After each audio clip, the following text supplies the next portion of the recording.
Ah, ya itu ada hukum Taurat banyak isinya, ya. Tapi hukum Taurat itu, ya, di sini dikatakan di Yakobus 2 ayat 10 bisa dibuka. Dikatakan di sini, barang siapa menuruti seluruh hukum itu, tetapi mengabaikan satu bagian daripadanya, ia bersalah terhadap seluruhnya.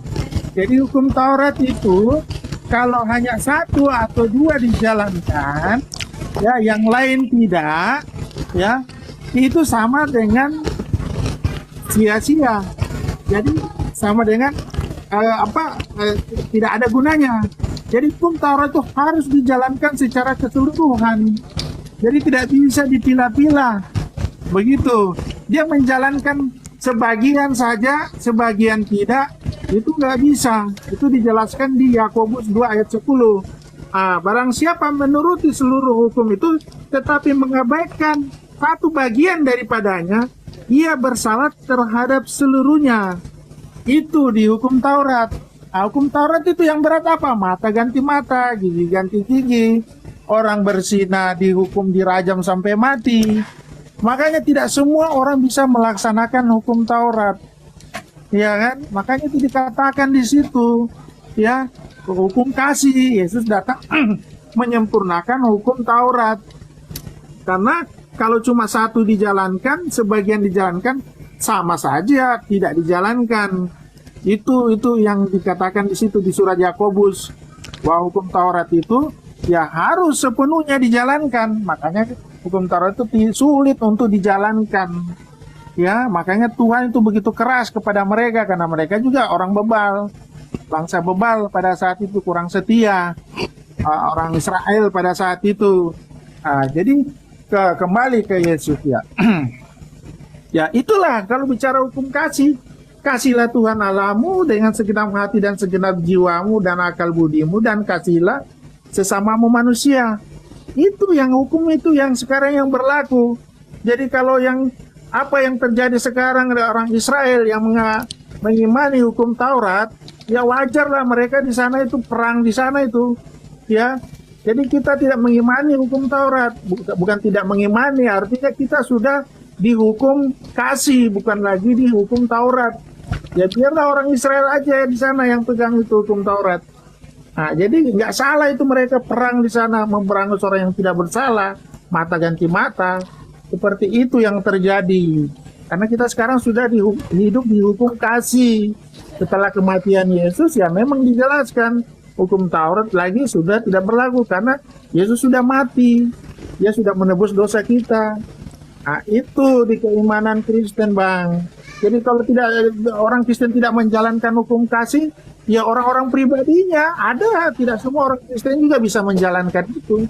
Tapi tidak digeneralisir bahwa hukum kasih itu tidak bisa dilaksanakan. Ya kita bicaranya kayak oknum aja, orang pribadi. Begitu, sama juga di Muslim. Ada juga yang oknum yang sesat begitu, walaupun dia beragama. Begitu Bang Suma. Jadi ya seperti itu ya. Jadi saya nggak bicara panjang kayak Bang Suma itu kalau ceramah. Iya, sorry. Baik. Lebih panjang. Jadi, iya. Saudara saya kemudian ingin menyatakan bahwasanya di dalam hukum Taurat meninggalkan satu sama dengan meninggalkan semuanya. Itu tepatnya bukan di Yakobus 3 tapi di Yakobus 2. Gini. Ya, ini Yakobus 2 Paulus. ya. Iya, ini Paulus lagi melakukan pengajaran kepada orang-orang di luar Yahudi yang tidak tinggal dengan Yesus yang ada di Yerusalem atau di Galilea. Ini Paulus sedang mengajar orang di luar. Bukan isi rumah yang diajarkan untuk mengatakan ini, tidak. Kenapa demikian? Jangankan para nabi, Yesus aja mengajarkan pertobatan. Maka bertobatlah kepada Tuhan agar dosa-dosa kamu dihapuskan, sehingga masa-masa yang menyegarkan dapat datang dari Tuhan.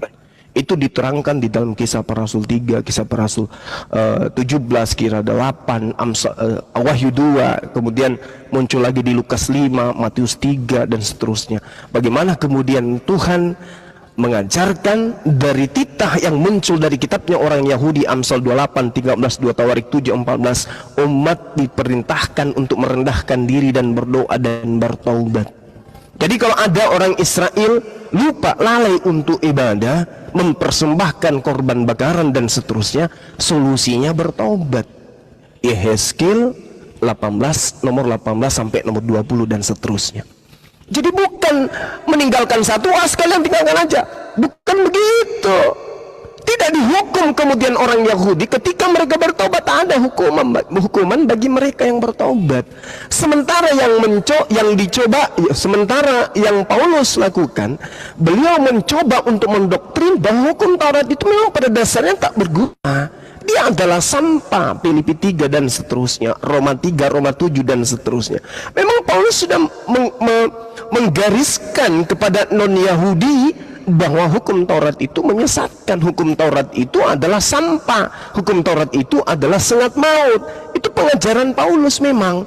Jadi kalau dia mengatakan barang siapa menuruti seluruh hukum itu tetapi mengabaikan satu bagian daripadanya, ia bersalah terhadap seluruhnya. Apa maksudnya ini?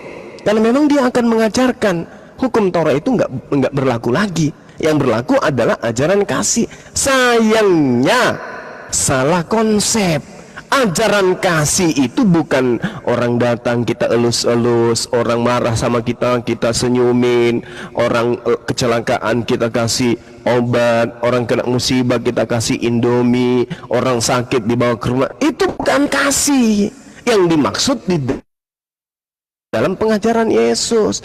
Kasih yang dimaksud adalah mengasihi manusia dengan mengajarkan manusia mentaati perintah Tuhan. Makanya tadi kan Markus kita sudah baca, Markus 9:42, barang siapa menyesatkan salah satu dari anak kecil. Nah sekarang anak-anak ini bapaknya Kristen, mamanya Kristen, ketika bapak ibunya mengajari dia menyembah manusia bernama Yesus, itu menyesatkan atau tidak? Menyesatkan. Harusnya yang diajarkan ke anaknya menyembah Elohim yang datang kepada Nabi Musa, bukan yang datang di kandang binatang, bukan. Makanya saya katakan, Bung, ketika saudara berbicara siapa yang meninggalkan Taurat dan siapa yang melakukan Taurat tapi meninggalkan satu maka semuanya gagal. Tidak. Contoh, kita ambil Keluaran 20 dari 10 hukum. Kalau dia tidak menghargai orang tuanya atau dia tidak melakukan sabat, dosa, ya dosa. Bagaimana caranya kemudian untuk menghapuskan dosa? Bertobat, berserah diri kepada Tuhan, kembali kepada aturannya. Makanya dikatakan oleh Yesus, Yohanes 7:49, yang mereka tidak kenal Taurat terkutuk. Begitu juga di dalam Ulangan 21:23, Ulangan 26:27. Orang yang tidak mempraktekkan hukum Taurat terkutuk. Tapi kalau mereka bertaubat kemudian dosa-dosanya terampuni. Makanya Yesus mengatakan bertaubat. Perintah bertaubat itu jelas ada. Nah sekarang kalau perintah yang satu nih yang dilanggar, menyembah ilah lain, ini yang tidak diampuni selama orang tersebut kemudian tidak bertaubat kembali menyembah kepada Eloh yang benar. Jadi tidak ada itu hukumnya Tuhan ketika dilanggar satu maka percuma taat. Contoh misalnya umat Islam, percuma mereka kemudian mendirikan sholat kalau mereka tidak puasa. Tidak kayak begitu. Percuma mereka kemudian sholat kalau mereka tidak tutup aurat. Bukan begitu. Tutup aurat itu hukumnya sendiri, sholat itu hukumnya sendiri, puasa itu hukumnya sendiri. Jadi bukan mengatakan saya nggak usah sholat deh. Kenapa? Karena saya tidak berhijab. Oh bukan kayak gitu. Silakan Anda tidak berhijab kalau memang Anda tidak mendapatkan poin ilmunya. Tapi sholat adalah sebuah kewajiban bagi setiap umat Islam. Nah, jadi kekeliruan Paulus di sini dan kekeliruan saudara sebagai Kristen karena Anda tidak memahami bahwasanya Paulus di dalam Galatia 1 nomor 16 nomor 17 mengaku sebagai utusan untuk non-Yahudi, sedangkan hukum Taurat bukan untuk non-Yahudi. Salahnya Paulus ketika dia membatalkan hukum Taurat ini kepada non-Yahudi. salahnya dia selaksa Undang-Undang Dasar 45 dia ajarkan di Malaysia bahwa Undang-Undang 45 milik Indonesia itu sudah dibatalkan untuk orang Malaysia. Memang kapan Undang-Undang Dasar 45 itu berlaku untuk orang Malaysia? Nggak pernah. Jadi Paulus mengatakan ini tidak berlaku, ini tidak berlaku. Itu untuk non-Yahudi lah, memang nggak berlaku. Jadi kalau orang Yahudi seperti Kristen tidak ini tidak itu sesuai dengan hukum Taurat, ya memang karena hukum Taurat itu perjanjian baru untuk Bani Israel dan Bani Yehuda. Sementara Kristen bukan Bani Yehuda, bukan Bani Israel. Kristen itu adalah sekte ajaran baru yang dibentuk oleh Paulus, ajaran baru dia. Seperti itu bang. Makanya kalau kita kembalikan kepada tema kita tadi, berbicara terkait dengan apa yang dibahas lebih awal, maka jelas Tuhan itu memang tidak sama seperti manusia. Tuhan bukan manusia, bukan anak manusia. Tuhan bukan manusia, bukan anak manusia. Yesus adalah manusia. Nah, ketika kemudian perintah membunuh kepada orang yang murtad, orang yang mengajarkan menyembah kepada berhala yang lain, maka saya ambil data di dalam Ulangan 13 tadi, kalau ada misionaris atau pendeta yang masuk di tengah-tengah orang Yahudi mengajak menyembah kepada Yesus berdasarkan hukum Musa, maka misionaris itu harus dibunuh karena dia mengajarkan menyembah kepada ilah lain. Demikian.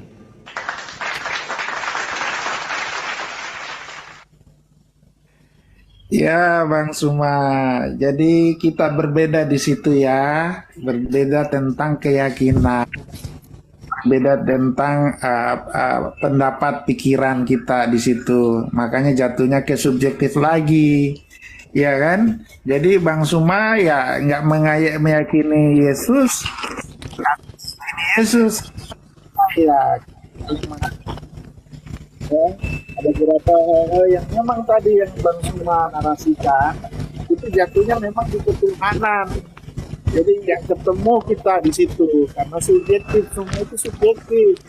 Tapi kalau berbicara kasih, berbicara kebaikan, ya itu objektif, bukan objektif karena semua di Islam Kristen itu mengaku itu. Nah, itu bersifat universal. Tapi saya lihat narasinya Bang Suma tadi lebih banyak memang pendapat-pendapat keyakinan yang diyakini secara subjektif sesuai dengan keyakinan Bang Suma. Jadi kita berbeda di situ Bang Suma. Menyangkut siapa Yesus, ya menurut Anda, menurut kami berbeda. Isa dengan Yesus kan berbeda, dari situ aja sudah berbeda. Isa disalib, Isa tidak disalib, Yesus disalib, ya kan? Jadi itu sudah jelas. Ya, Yesus lahir di mana, Isa lahir di mana, ya, Isa terangkat ke surga, Yesus menebus dosa di kayu salib. Jadi memang dari situ akhirnya nggak akan ketemu Bang Suma. Makanya tadi kalau mau bahas yang begini, kita bahas yang ayat-ayat yang lain aja, ayat-ayat yang kurang dipahami di Alkitab. Ya, yang kadang salah tafsir, karena kita memang ya di Kristen itu ada ayat yang mengatakan jangan menafsirkan sesuai dengan keinginan kita sendiri, ya harus ada bimbingan Roh Kudus. Sedangkan saudara-saudara Muslim, Bang Suma itu kan, saya mengakui Bang Suma belajar Alkitab itu mungkin dari Kejadian sampai Wahyu juga, tapi ya cuma belajar tapi tidak meyakini, itu berbeda Bang. Jadi seperti ibarat kita membaca tapi tidak membaca atau menghafal tapi kurang dipahami, atau makan tapi tidak dikunyah begitu. Tapi kalau di Kristen kita membaca dan kita pahami karena kita didorong dengan kuasa Roh Kudus, karena kami yakin percaya di situ, karena kita dengan saudara Muslim kan lebih mengedepankan memang akalnya. Kita iman, bukan berarti di Kristen nggak memakai akal, tapi Tuhan mengajarkan ya beriman dulu baru berakal. Begitu, bukan berakal dulu. Kalau berakal dulu ya kita nggak bisa tahu eksistensi Tuhan. Ya itu yang dipakai orang ateis. Mereka tidak percaya Tuhan karena mereka menggunakan akal, tidak memakai keimanan. Begitu, jadi kita saling menghargai saja. Jadi saya sih nggak masalah Bang Suma bilang Yesus itu manusia atau apa ya, karena menurut keyakinan Bang Suma seperti itu. Ya, karena ini agama sifatnya subjektif, Bang Suma. Ya, subjektif. Agamamu dan agamaku itu kan ada ayatnya juga di situ. Nah, seperti itu. Nah, jadi kita sudah berbeda di situ, Bang. Jadi kita hanya ya diskusi-diskusi, bolehlah diskusi-diskusi, tapi nggak bisa kita Oke. memaksakan keyakinan. Baik, Gitu. Silakan, Bang Suma. baik. Oke. Oke, baik, saudara saya ya. Jadi ini yang sesi terakhir buat saya karena di sini sudah mau maghrib. Jadi gini, kalau saudara saya ini mengatakan kita berbeda, iya jelas kita berbeda, Bang. Kami mengimani Isa alaihissalam diselamatkan oleh Allah, tidak terjadi penyaliban. Yang disalib yang Anda imani bernama Yesus. Oke? Jadi Nabi Isa yang diselamatkan, yang disalib ini jatahnya orang Kristen. Nabi Isa ini jatahnya umat Islam, yang tidak disalib jatahnya umat Islam, yang disalib jatahnya orang Kristen.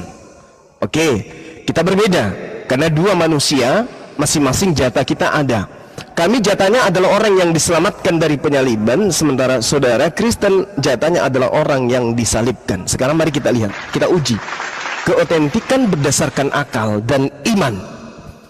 Tuhan mengatakan di dalam Amsal 6 nomor 16, 6 perkara yang dibenci, salah satunya membunuh orang yang suci, dan 7 kekejian di hati Tuhan, salah satunya menumpahkan darah orang yang suci.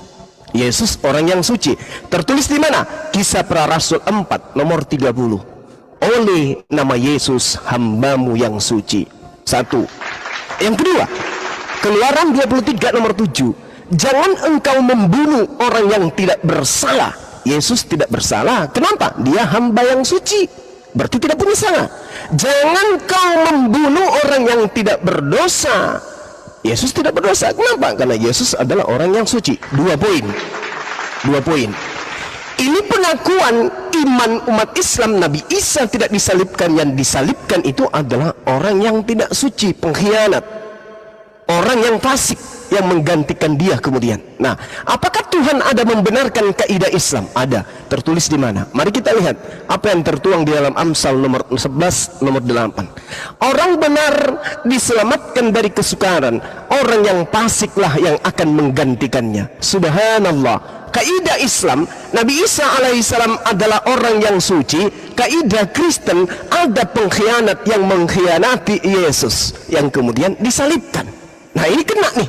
Lalu kemudian di Amsal 21 nomor 18 jelas tertulis di sana, orang fasik dipakai sebagai tebusan bagi orang yang benar, pengkhianat sebagai ganti orang yang jujur. Yesus orang suci, berarti Yesus orang jujur. Yesus orang suci, berarti Yesus orang benar. Yudas adalah orang yang fasik, Yudas adalah pengkhianat. Yang disalib adalah orang yang pengkhianat, yang disalib adalah orang yang fasik, yang disalib itu adalah pengkhianat. Siapa yang menggantikan orang yang jujur dan orang yang benar ini? Adalah murid yang berkhianat. Sekarang siapa yang mengimani penyaliban? Kristen. Yang disalib siapa? Berdasarkan Amsal 21 nomor 18, Amsal 11 nomor 8, yang menggantikan orang baik, orang jujur, orang suci adalah pengkhianat. Siapa pengkhianatnya?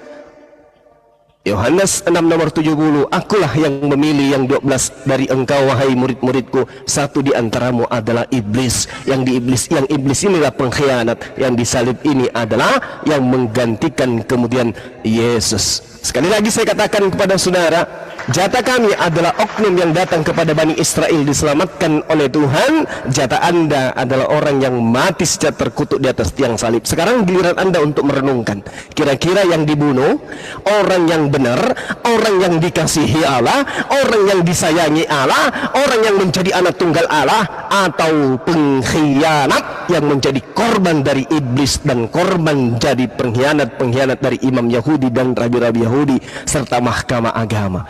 Anda yang merenungkan itu. Umat Islam merdeka dalam hal ini karena nabinya diselamatkan, sementara Tuhan Anda mati dengan terkutuk di atas tiang salib. Itu penderitaan yang sangat-sangat mengenaskan. Saya kira begitu teman-teman sekalian. Terima kasih Bang Don atas diskusi kita yang terjalin baik sore hari ini. Kepada teman-teman host dan guru-guru saya, terima kasih yang memberikan ruang kepada saya. tempat saya sudah maghrib. Mudah-mudahan apa yang saya sampaikan ada nilai positif yang dijadikan edukasi. Kalau ada negatifnya itu murni dari saya sendiri yang masih belajar tentang kebenaran. Demikian untuk sementara. Subhanallahumma bihamdi, asyhadu an la ilaha illa anta, astaghfiruka wa atubu ilaih. Salam tauhid, salam satu Tuhan. Jayalah Islamku, jayalah Indonesiaku. Allahu Akbar. Assalamualaikum warahmatullahi wabarakatuh. Waalaikumsalam warahmatullahi wabarakatuh. Oke, sebelum saya mengakhiri juga saya bisa statement terakhir seperti Bang Suma. Boleh lah. Boleh ya, Bang Andi ya. Oke, jadi saya jawab juga dulu Bang Suma mengenai statement Bang Suma tadi. Yesus mati di kayu salib, ya kan dia mengambil ada beberapa ayat-ayat di Perjanjian Lama, orang yang baik kok jadi korban, ya kan.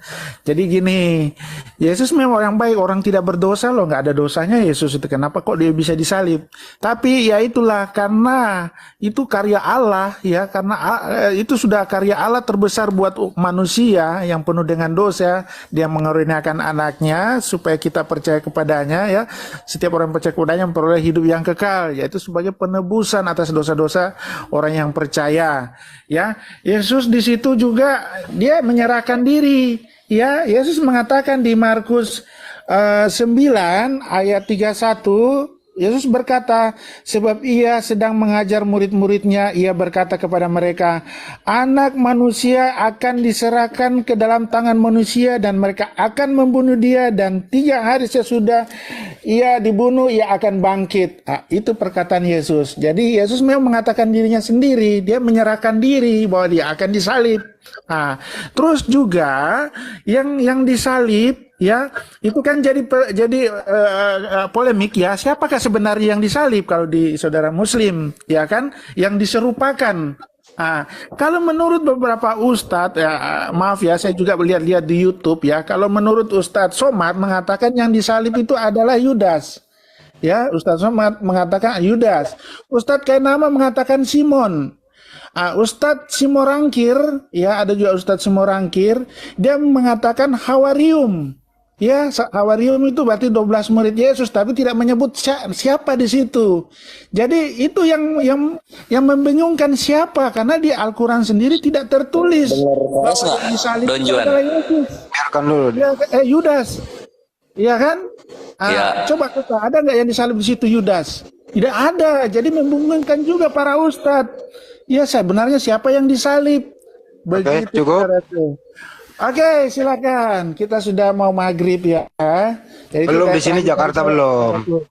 Ya. Ke Jakarta belum. Kores. Baru mulai ini. Ya. Jadi gini ya, ini jangan kaget Don Juan ya. Ini Kores Kores, tahu Bang Kores, sohib lama sama Bang Andi ini, sahabatku ini ya. Yo, sudah Juan. Jadi tapi jangan kaget ya, jangan kaget ya. Dalam Islam itu mengenai penyaliban sebenarnya ada di jawabannya itu di Kristennya itu sendiri gitu. Cuman aku di sini berbeda dan memberikan sebuah terobosan baru yang insya Allah akan diterima oleh orang-orang Kristen. Ya, silakan Bang Kores. Yang digantikan Yesus ya.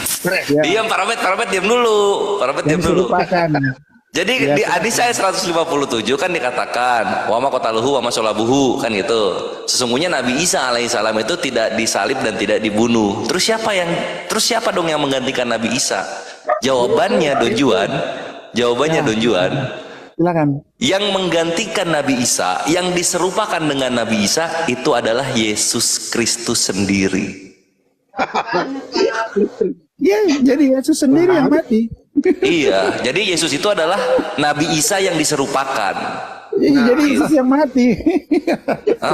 Karena ini tujuan, ini untuk menggenapi ini. Mantap ya? Damai kan kita ya? Damai nggak? Damai. Jangan tolak dong. Dalilnya di mana dong? Jangan Anda hanya ngomong tapi nggak ada dalil. Ayo di mana? Loh, iya karena gini posisinya begini ya, kita lihat ya.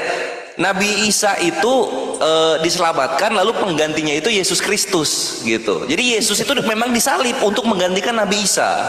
Betul. Dalilnya di mana? Di sini. Dalilnya di mana? Di sini. Di mana? Amsal 21:18. Nah, di sini ya. Orang fasik dipakai sebagai tebusan bagi orang benar. Pengkhianat sebagai ganti orang jujur. Ya. Ya orang Tapi fasik jawab ya. itu kan Kores. Jadi Yesus orang Iya. fasik dong. Jadi Yesus orang fasik dong. Dalam argumen Kores, dalam perspektif Kores, Yesus itu orang fasik. Orang benarnya Nabi Isa. Fasiknya di mana dong? Harus ada data Bang Gores. Yesus itu ada Fasiknya itu, dosa di mana? fasiknya. Mau tahu fasiknya? Perhatikan Iya, di sini ya. Belakang. Nah, sekarang kita gini, kita udah pada tahu lah, misalnya Yesus itu, Yesus membuat rugi peternak babi, ya nggak? Baik, itu ada. Oke, di mana ayatnya? Ayo, silakan. Aduh, ini loh, masa nggak tahu sih? Tunggu. Baca dulu, makanya jangan asal dalil. Ayo, di ayat berapa? Yang babi masuk jurang itu loh, babi masuk jurang masa nggak tahu? Babi masuk jurang loh. Oke, saya tahu. Matius 8. Nah, ini lihat nih. Ya, baca. Kenapa kok jadi nggak terima loh? Padahal Kores itu Iya, sepakat yang disalib itu Yesus loh. Mang, kalau Aneh Kores ya. itu asik dia orangnya, Mang. Dia Nah, coba kita baca ya. Nah, jadi di Matius 8 di sini kan dikatakan, ya. setibanya di seberang, yaitu di daerah orang Gadara, datanglah dari perkuburan 2 orang yang kerasukan setan menemui Yesus. Mereka sangat berbahaya sehingga tidak ada seorang pun yang berani melalui jalan itu. Dan mereka itu pun berteriak, katanya, "Apa urusanmu dengan kami, hai anak Allah? Adakah engkau kemari untuk menyiksa kami sebelum waktunya?" Tidak jauh dari mereka itu sejumlah besar babi sedang cari makan. Maka setan-setan itu meminta kepadanya, katanya, "Jika engkau mengusir kami, suruhlah kami pindah ke dalam kawanan babi itu." Kan gitu. Ya. Yesus berkata kepada mereka, "Pergilah, lalu keluarlah mereka dan masuk ke dalam babi-babi itu. Maka terjunlah seluruh kawanan babi itu dari tepi jurang ke dalam danau dan mati di dalam air. Maka larilah penjaga-penjaga babi itu, dan setibanya di kota diceritakannya lah segala sesuatu juga tentang orang-orang yang kerasukan setan itu." Nah, jadi Yesus itu dia dia kira itu babinya babi liar, ternyata babi ternak. Ya.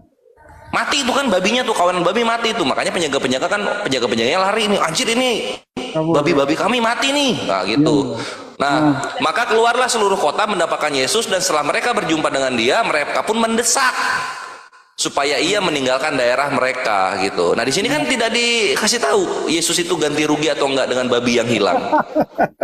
Iya, aku paham. Bener ya? Kores. Oke, aku jawab, Pak Kores. Boleh ngomong Kores. Satu-satu. Pada ketawa-ketawa sih. Satu-satu. Aku jawab. Kores. Jangan Kores. siapa ini? Aku jawab dulu. Ya, gantian dong. Kores, saya dulu Kores sebentar ya. Ya udah gantian. Gantian. Ya udah kasih Pak Robert dulu deh, Pak Don. Ya, Pak Robert dulu deh. Ya. Ya, salam kenal untuk yang belum kenal. Gini, tadi saya mau koreksi, tadi Bang Juma mengatakan bahwa Yakobus itu tulisannya Paulus. Nah, itu saya mau koreksi tadi. Soalnya ini aja dan yang baru aja dulu nih sama Kores. Oh iya, saya mau koreksi, surat Yakobus itu bukan ditulis oleh Paulus ya, itu ditulis oleh Yakobus sendiri. Nah, itu aja. Nah, nanti lanjut aja dulu. Pak Don. Oh iya, oke. Ya, aku jawab ya. Kores ya. Nah, Sok. jadi Yesus kan mengusir setan, ya kan? Di situ judul ininya ya. Dia mengusir setan, dimasukkanlah. Orang ini kan orang kerasukan nih. Setan dalam tubuh orang itu dimasukkan ke dalam babi-babi itu. Dan kebetulan babi-babi itu adalah babi-babi ternak ya. Yang mungkin ya jumlahnya ratusan lah. Ya kan, dan mereka semua terjun ke jurang. Kerugian lah, kerugian besar lah buat peternak babi itu kan. Begitu maksudnya ya. Jadi kesalahannya Yesus di situ merugikan peternak babi. Ya. Iya. Begini, Kores, kita di sini kontesnya kan berbicara keimanan. Ini kan bicara kitab suci, bukan bicara hukum dagang atau hukum bisnis ya. Jadi di situ konteksnya kita lebih esensi ke masalah orang ini diselamatkan. Orang-orang kerasukan diselamatkan. Kenapa mikirin babinya? Masalah kerugian babinya. Kenapa Anda malahan justru kalian Kores senang lah babi itu masuk jurang mati semua, kan babi kan haram. Kenapa Loh, Anda belum kasihan dong orang? Enggak, maksudnya gini loh Don Juan, kita tuh harus menempatkan kaki kita di sepatu orang lain. Itu penjaga itu lari itu kenapa? Kan ngadu itu ke kota gitu. Woi, babi kami mati, gimana ini? Kan gitu. Iya, ini perhitungan ekonomi itu. Iya, kok jadi ekonomi? Ini kan bicara keyakinan, bicara bahwa orang Kalau diselamatkan dari- sekarang kita lihat ya harga, kita lihat dulu. Kita lihat dulu ini kuantitasnya berapa sih babinya berapa sih yang dibikin rugi sama dibikin mati sama Emang Yesus? beragama boleh yang merugikan orang lain? Nggak boleh, Pak De. Emang menyebarkan agama boleh merugikan orang lain? Nggak boleh, nggak boleh. Jadi mantep banget. dalam penyebaran agama itu ya nggak boleh. Bertindak Apalagi seperti babi. itu merugikan Apalagi orang lain. Tapi ini lucu, ngelitik sekali. Coba itu dulu, Res. Kira-kira berapa ekor babi? Harga babi waktu itu berapa ya? Coba itu dulu, Res. Kali 100 Nah, ini- sudah 300 juta. Nah itu kalau 100 Don Juan, itu kalau 100 kita lihat ya. Ini jadi kuantitasnya kita dapatkan di Markus 5:13. Ini sama perikopnya ya, Markus 5:13. Yesus mengabulkan permintaan mereka, lalu keluarlah roh-roh jahat itu dan memasuki babi-babi itu. Kawanan babi yang kira-kira 2.000 jumlahnya itu terjun. 2.000. Coba kali dong, kalau 3 Nah, juta nah. satu ekor. Oh, anggaplah kita 3 juta ya, 3 juta. Coba kita 600 juta 3 dong ya. 600 juta kerugian itu. Udah diganti belum? Subhanallah. 3 juta dikali 600 juta. 2.000. Bagaimana sih Kores hitungannya nih? Nah, supaya kita sama-sama tahu. Oh ya, ini berapa nih? Hampir 2 miliar. 6. Eh, 6 Oh, 6 miliar. 6 miliar bukan 600 juta, 6 miliar. 6 miliar. Yesus punya utang ke tukang babi 6 miliar itu. Fasik itu. Subhanallah. Luar biasa. Fasik itu. Itu salah satu contoh dosanya Yesus. Makanya kita kembali lagi Don Juan. Iya. Oke, emang kalau sama Kores ini emang unik dia kalau berdebat. Maka dari itu Yesus itu salah satu dosanya itu ya fasik itu, tidak mengganti rugi kerugian yang dirasakan oleh peternak babi Ya, oke gitu. lah. Menurut Bang Kores betul kan? Ya, menurut Bang Kores. Ya. Iya, nggak bisa dibantah juga kan? Ya, salah. Nggak bisa dibantah juga kan? Ada yang nuntut Kalau kerugian di itu. Matius 5.000 ya, Kores. Dia kalau di Matius nggak ada ininya, nggak ada jumlahnya Sasugi. Di Markus adanya 2.000 dia. Ya, Yang jadi lain lagi. Yesus ini bayangin Don Juan, Tuhan kalian naik ke langit, dia belum bayar utang 6 miliar ke pedagang babi. Subhanallah. Udah dibayar oleh Luka. Luka Tamuna udah bayar. Lu kata. Nah, artinya apa? Kita kembali lagi. Itu salah satu contoh kefasikan Yesus. Sehingga maka tergenapilah ini di dalam Al-Qur'an. Orang fasik dipakai sebagai tebusan bagi orang benar. Yesus dipakai tebusan untuk Nabi Isa alaihi salam. Kalau yang mencuri Gitu. keledai gimana? Bang Kores. Apa? Ah, itu Sasuke tuh. Kalau itu Sasuke, kalau aku spesialisnya babi, gitu. Silakan start. Keledai. Ya jelas sekali kalau begitu. kita lihat di Kores. dalam 10 hukum Taurat yang terakhir itu salah satunya jangan mengingini keledai orang lain.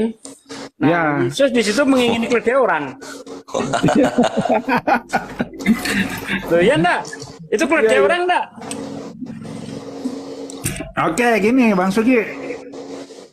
Aku jawab ya. Aku jawab ya. Kan ceritanya Yesus pergi lagi noise nih. Nggak ada yang noise, aman. Ya gitu dong. Kores tuh tadi. Jadi gini, si Yesus kan dia bersama muridnya pergi suatu kota, ya kan dia mampir istirahat.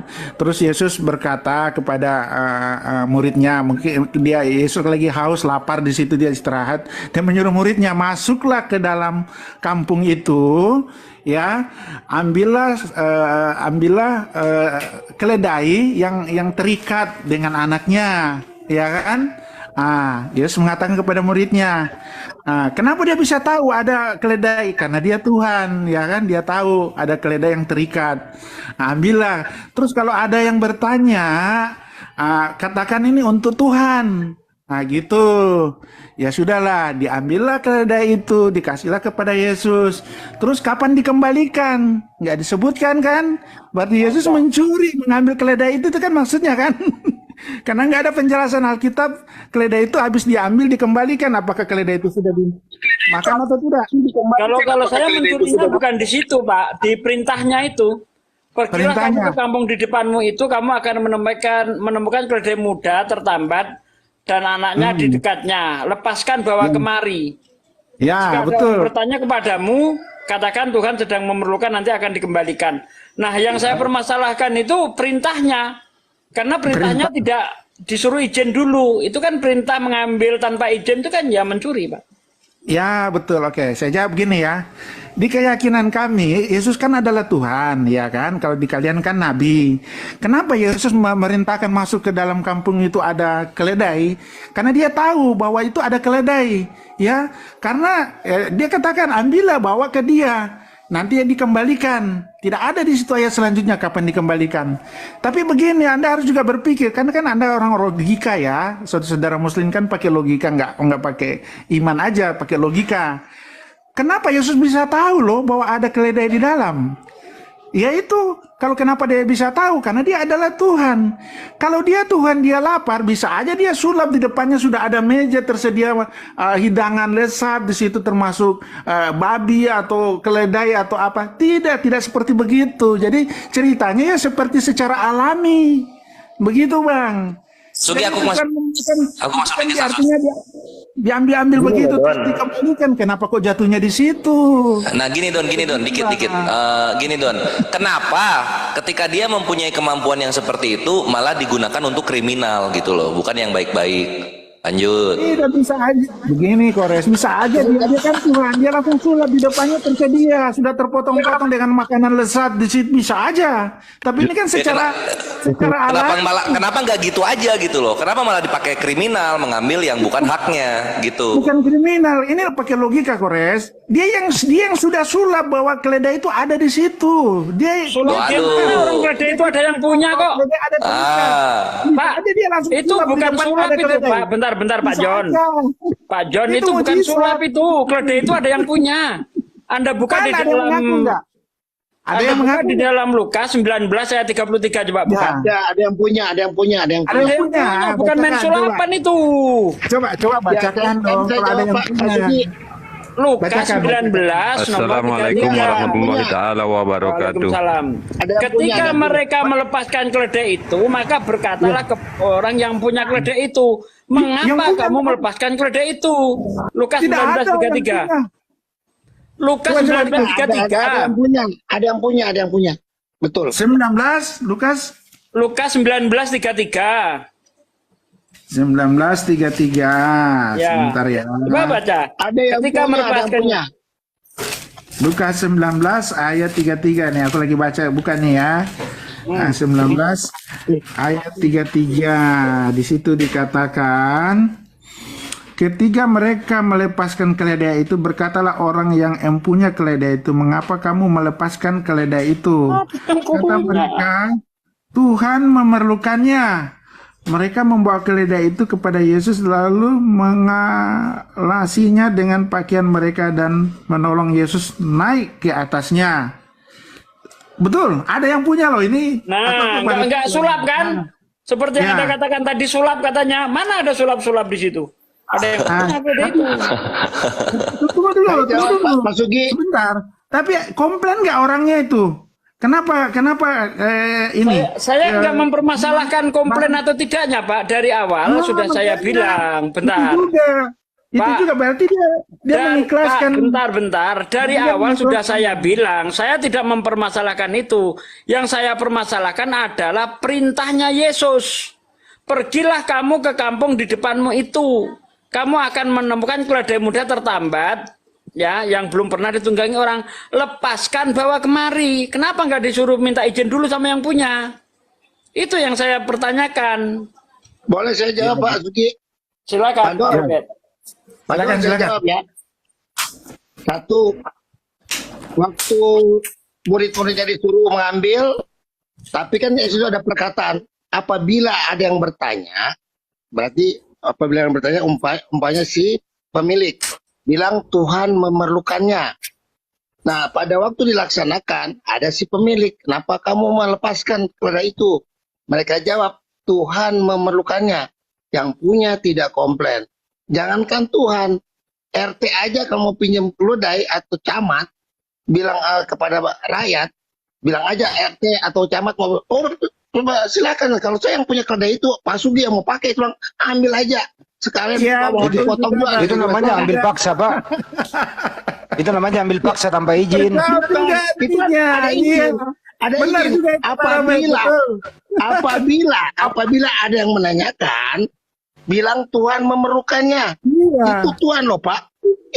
Camat Pak Sugi, kalau itu Kalau kalau nggak ada punya yang saya, ketemu, kalau nggak ada yang ketemu, seperti yang Berarti diceritakan Matius, ya Coba. berarti tidak ada yang punya. lah, Iya betul. Itu kan ada yang punya dan tidak kalau ada yang di punya. Matius tidak ada orang yang Camat menemuinya. saja, ya. Bentar. Bupati Ini, saja Pak kalau Sugi, minta Pak kita Sugi. kasih. Pak Sugi, Apalagi begini, Pak Tuhan. Sugi. Begini Pak Sugi. Itu kalau yang punya keledai saya, Pak Sugi mau pakai, tolong bawa aja, nggak usah pulangin. Pak Sugi teman saya, saudara saya. Apalagi Tuhan. Orang Israel kalau dia bilang Tuhan, wow, nggak perlu dibalikin. Betul betul Tapi kan betul betul. nggak ada catatan. Nggak ada orang Israel itu betul, percaya betul, Tuhan betul. manusia, Pak. Sebenarnya di situ mereka kan Tuhan. nggak tahu, mereka nggak tahu. Yang ngambil itu nggak dibilang Yesus yang perlu, Tuhan yang perlu. Kalau mereka bilang benar, Yesus, benar. pemiliknya akan bilang begini, oh ya nanti dulu ya, gitu kan. Pak, Tapi ini betul. dibilang, Bentar. tunggu Pak Sugi, Pak Sugi. Orang Israel itu tidak percaya ada Tuhan manusia. Itu sebenarnya Tuhan memerlukannya, bukan Tuhan sebenarnya. Ya. Gini Pak Sugi, Jadi jangan dibilang Tuhan di situ. Nah, Pak Sugi, gini kamu loh. jawab. Iya, oke. Aduh. Lepas dari itu, Pak Sugi, tadi ada yang bilang ada catatan kriminal. Pak Sugi, perlu ketahui orang Israel, siapa yang berbuat kriminal itu tidak ada ampun. Tidak ada ampun. Tapi sampai selesai itu acara itu, tidak ada berita kriminal di situ, ada pencurian. Orang Israel sampai yang mencuri, selesai itu namanya Ya, keluarganya bisa. akan cemar selama-lamanya. Nah, kira-kira gitu Pak Sugi. Jadi jawabannya, ini Tuhan yang memerlukan, kan mereka tidak tahu yang punya itu, yang nyuruh Yesus. Bilang aja Tuhan memerlukannya. Orang-orang itu percaya, Pak. Nah, apalagi yang punya keledai itu saya, Pak. Pak Sugi mau pinjam, saya suruh ambil, nggak usah balikin, Pak. Nah, kira-kira begitu. Udah. Iya. Iya, yang punya keledai itu memberikannya karena dia bilang bahwa keledai itu nanti akan dikembalikan. Tapi ketika Yesus memerintahkan, apakah itu disuruh izin atau tidak? Itu yang jadi masalah. Kalau tidak ada perintah untuk izin, itu artinya disuruh ngambil tanpa izin. Ya nyolong lah, Pak. Mengambil tanpa izin itu nyolong. Pak, ada perkataan Yesus. Bentar, sedikit dulu, bentar. Belum selesai saya. Kalau Anda lihat di dalam Matius, tidak ada orang yang menemuinya. Nah, itu murni pencurian kalau Anda lihat di Matius. Coba Anda lihat. Emang di Matius ada yang punya menemukannya? Itu diceritakan di Lukas ada. Tapi kalau di Matius nggak ada. Nggak lengkap di situ Bang Sugi. Di sini yang lengkap yang Lukas. Yang benar yang mana? Yang benar yang mana? Yang Matius atau yang Lukas? Yang Lukas yang lengkap. Kalau memang Pak Sugi Matius nggak benar. ada yang pemiliknya yang Lukas. Menurut Ya. Matius 2 ekor keledai. Menurut Lukas 1 ekor keledai. Mana yang benar? Pokoknya itu keledai, ada mau dia 2, 3, yang penting keledai dia mau pakai gitu kan. Kemudian Pak Sugi, supaya nggak perpanjang, waktu itu saya mau pingin naik Pak Sugi, pertanyaannya seperti ini.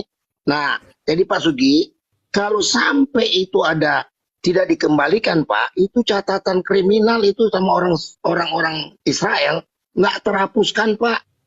Yesus akan cemar di situ. Itu bisa Anda praktekkan sekarang enggak bagi anak Anda? Nah, itu di sana ada motor, ya kunci kontaknya ada di situ, langsung naiki kemari. Nanti kalau ada orang butuh, ada orang bertanya, katakan Bapak lagi membutuhkan. Kira-kira ditangkap polisi nggak anak Anda itu? Itu kejadian sama saya Pak. Ya, Pak, kalau memang seperti pasti orang tuanya nggak bilang begitu. Papa yang perlukan, pasti presiden mau perlu itu. Pasti yang punya ya pakai aja dulu. Itu Tanpa ngomong, tanpa tingkat izin. atas, Pak. Tanpa Pakai izin aja, nggak langsung mau. diambil gitu aja. Itu Kan berarti kalau ada yang tanya, kalau ada yang orang tanya kan itu tidak, iya kan tanpa izin, Pak. Berarti orang itu tidak menghormati Anda sebagai sang pemilik. Pak, dalam keadaan darurat, Pak, ini kan dalam keadaan darurat, ya. Itu kalau ada orang yang bertanya, itu kan satu pesan, narasi satu pesan. Jadi jangan ambil begitu saja. Yesus memberikan pesan. Kalau ada yang nanya, kalau kecuali Yesus nggak suruh orang itu tanpa ada perkataan, kalau ada yang nanya, Susah ini ambil aja. susah Nah, itu ini ya Pak De. pencurian tuh, Pak. Mau Tapi kan, bagaimanapun juga, tetap mereka membela keimanannya. Justru kalau misalkan kita berpikir secara cerdas, kalau itu Yesus itu Tuhan, tidak mungkin mencuri keledai. Paling yang ada dia menciptakan motor Harley di depan. Itu yang benar. Kalau dia itu Tuhan, betul tidak Pak De? Iyalah. Ngapain mesti nyuri keledai? Ciptain aja langsung di depan Harley Davidson. Langsung ada Harley Davidson. Pakai Harley Davidson. Itu yang benar. Oke, Begitu. oke, Yang namanya mengambil tanpa ada izin dari pemiliknya, itu namanya pencurian. Kalau misalkan dia minjam ketemu sama pemiliknya, tidak dikembalikan, kalau saya pribadi pemiliknya, saya cari orang itu. Saya cari Pak, nggak ada cerita Pak buat saya Pak. Ya. oke. Walaupun itu saudara sekalipun. Tidak ada catatan bahwa kriminalnya Yesus kalau dia sampai mencuri orang Israel nggak ada ampun, Pak. Itu aja. Makanya dari itulah Yesus itu berdosa. Yesus berdosa Pak. Karena Abad Yesus satu, tidak Pak. ada ayat pengembalian, jelas di situ. Abad 1 tidak ada catatan kriminal sampai sekarang ini untuk Yesus. Tidak ada Mau saya catatan tunjukkan kriminal. Pak dosa-dosa Yesus berceceran yang lain Pak? Mau saya tunjukkan? Itu kan klaim-klaim saja, nggak apa-apa. Bukan Kalau- klaim Pak. Bapak yang tidak menerima, Bapak membela keimanan di situ, keimanan Bapak. Sementara keimanan Bapak itu bertentangan dengan akal.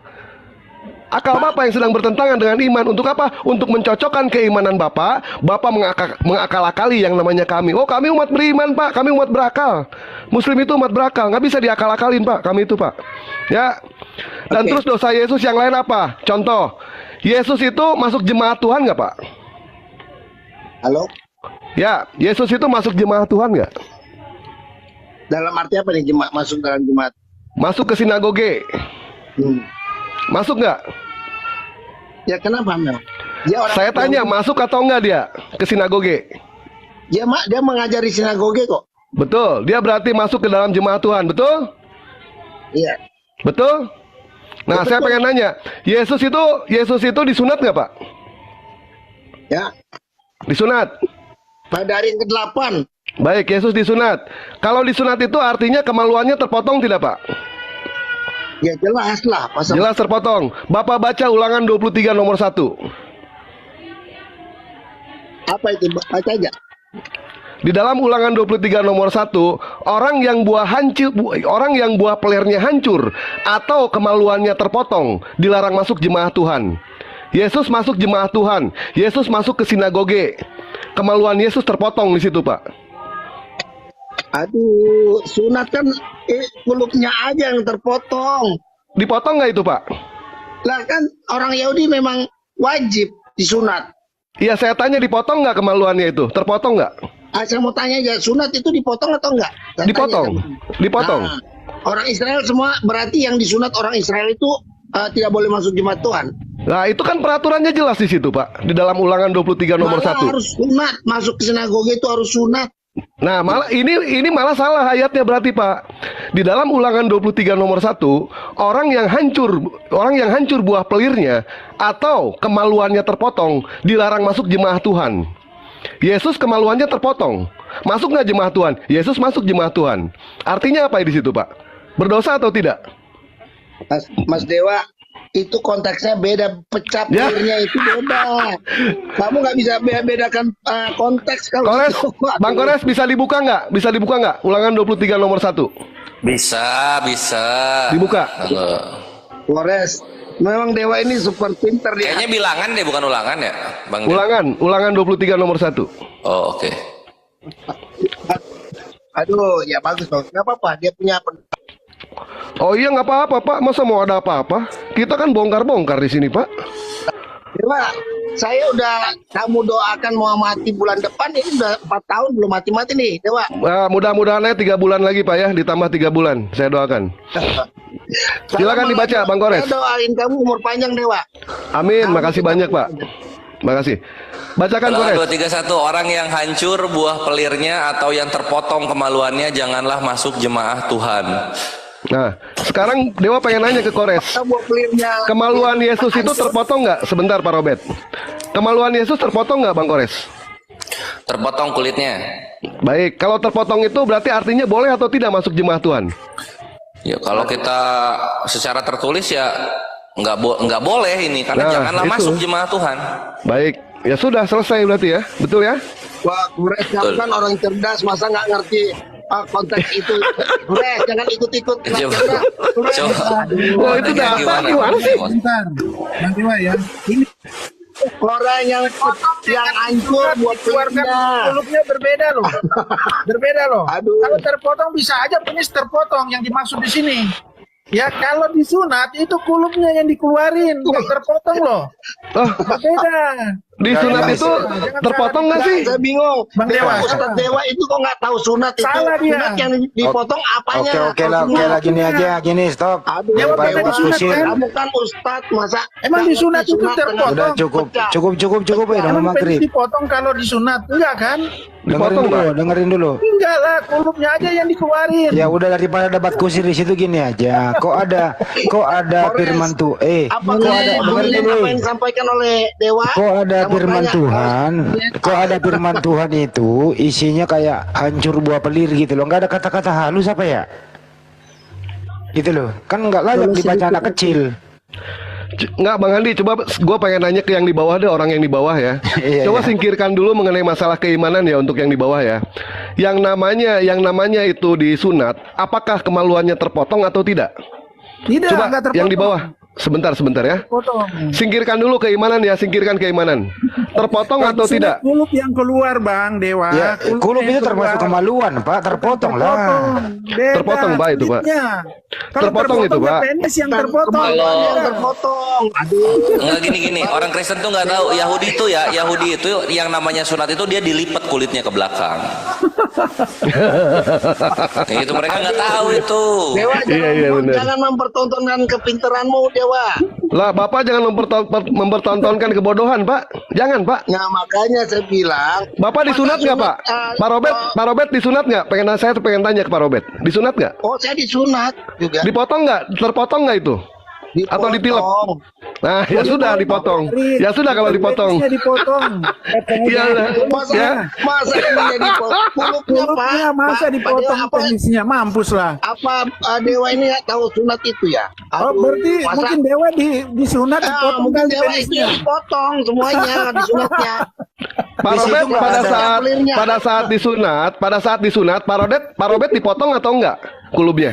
Ya dipotong. Ya kulupnya. sudah, selesai Pak Robert. Kulupnya aja, bukan Tapi- batangnya itu. Bukan, saya nggak nanya kulubnya.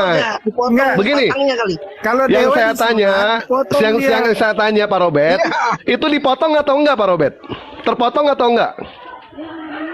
Kan kulupnya bukan barangnya. Saya bukan tanya terpotong batangnya. atau tidak? Yang saya tanya terpotong atau tidak?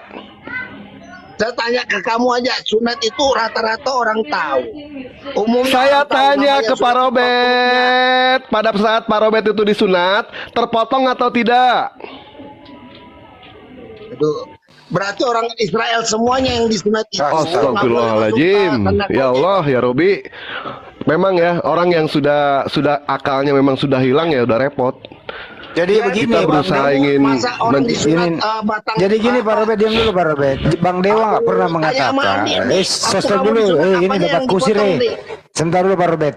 Bang Dewa nggak pernah mengatakan terpotong batangnya, tapi terpotong kemaluannya. Kulup juga termasuk kemaluan. Jadi disunat itu terpotong. Oh, Ya gitu intinya kan. berarti orang Israel semua yang disunat begitu.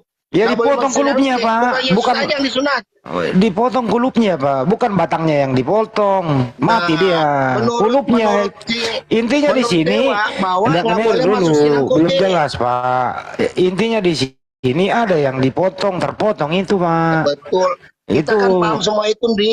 itu kan sebenarnya kamu juga tahu, Bung Andi. Ya udah cukup Yang lah, dimaksud sunat itu terpotong. apa? Bukan terpotong semuanya, hanya kulupnya. Ya Kalau Bang Dewa begitu, nggak pernah orang mengatakan Israel nggak boleh masuk sinagoge dong. sebentar dulu, Bang Dewa nggak pernah mengatakan terpotong batangnya, tapi kulupnya yang terpotong. Itu benar. Ya Nah, udah berarti sekarang- ada. Jadi kata potong di sini jangan dihiraukan, di sini intinya Oke, ada yang oke, dipotong saya- gitu saya loh. ikuti, saya ikuti. Bung Ya. Andi, Yesus terpotong kulupnya. Nah itu. Orang Israel juga Nah terpotong sekarang kulupnya. kita masuk ke dalam tulisannya. Kulup itu termasuk kemaluan nggak? Nah oke deh, kalau memang saya mau ikuti berarti bukan Yesus aja yang nggak boleh masuk sinagoge. Jadi terpotong kemaluannya artinya orang yang habis disunat tidak boleh masuk jemaat Tuhan, itu maksudnya ya nggak Pak ya? Mana ada? Tip. Aduh, ya. Aturannya di dalam Ulangan 23 nomor 1 di situ dijelaskan seperti itu. Orang yang hancur buah pelirnya atau kemaluannya terpotong dilarang masuk jemaat Tuhan.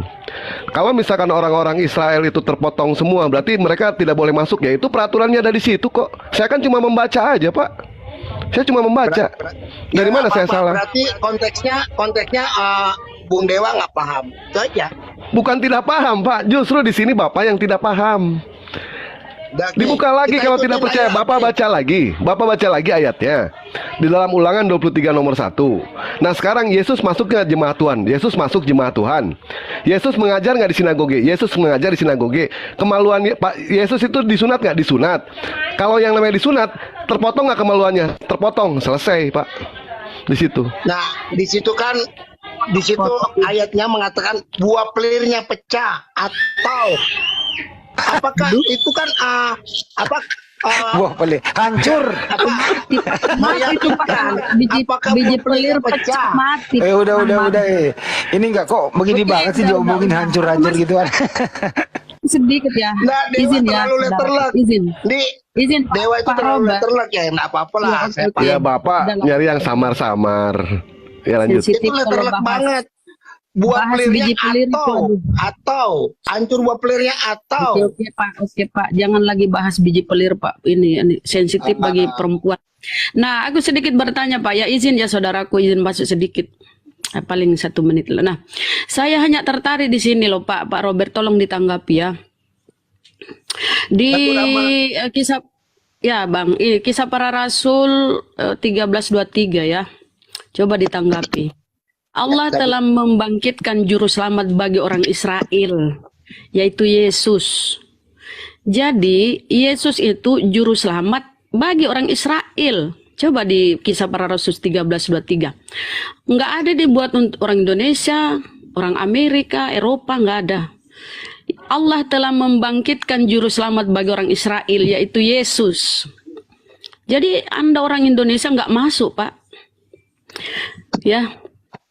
Bukan kemudian kita ke Bunda Rahma, Dewa semuanya di sini masuk maghrib, mau masuk maghrib. Terima kasih. Iya Ya, Bang. mohon maaf kalau ada kesalahan dari Dewa. Kalau ada kebenaran itu datang dari Allah. Kalau ada kesalahan, salahkan Pak Desugi. Jangan salahkan Dewa. Terima kasih banyak kepada semuanya. Assalamualaikum warahmatullahi wabarakatuh. Dewa nggak salah itu. Dewa itu saudara saya. Dewa.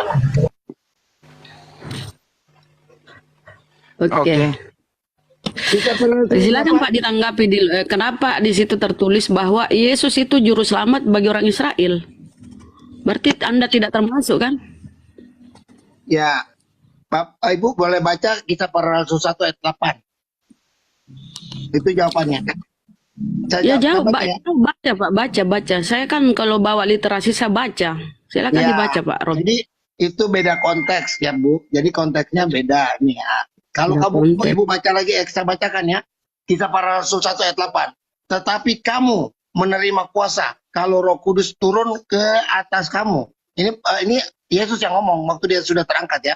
Dan kamu akan menjadi saksiku di Yerusalem dan di seluruh Yudea dan sampai Samaria dan sampai ke ujung bumi. Itu Yesus yang ngomong. Loh, jadi ini berarti di sini dibohong ini, datanya di sini bohong bahwa Bukan bohong, Allah telah membangkitkan lah. bertentangan kalau gitu ya Pak ya. Satu data dengan data yang lain bertentangan. Misalnya lagi di Matius ya, apa kata Yesus? Aku diutus hanya kepada domba-domba Israel yang hilang. Ya, saya Aku jawab lagi di Matius ya Bu ya. Aku Ibu diutus. ambil Ini di Matius, saya Matius. jawab dengan Matius. Sebentar Pak, Tadi sebentar. satu, Pak. Sebentar Pak, Saya Pak jawab Robert. dari Matius ya Bu Pak ya. Robert, dengar dulu Pak, saya kutip. Ini Anda dorakan. Kalau kita baca Bible Anda sibuk.